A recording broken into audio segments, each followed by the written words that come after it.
interesting story mentioned by Hassan Basri rahimahullah. He says that there was once a man who decided that I'm going to start worshipping Allah like crazy. He started coming to the masjid and he would be the first one there and the last one out. But this man was doing it for the wrong reasons. He kind of felt that if he did this, people will remember him for this. But his plan backfired.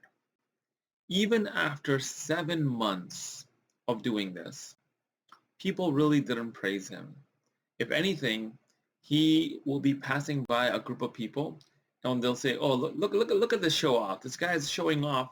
He just goes to the masjid to show off. And after 7 months of this treatment, he had a sit down with himself. And he said, you know what? My plan backfired, but I'm already in the right habits. Let me now just do it for Allah. People already think I'm a show off. People don't really like me for this. My plan's not working, but I'm already in the practice. Let me fix my intention. Let me do it for Allah subhanahu wa ta'ala. And he fixed his intention and he saved his akhira.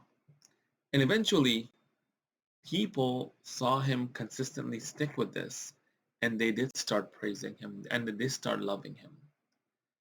And this is kind of connected to this ayah that Hassan Basri reads when he says the stories.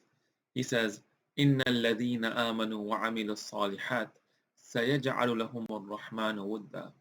That those who believe and do good deeds, Ar-Rahman, Allah, will place love amongst the pious for this person. So, it's an interesting story I wanted to share with you.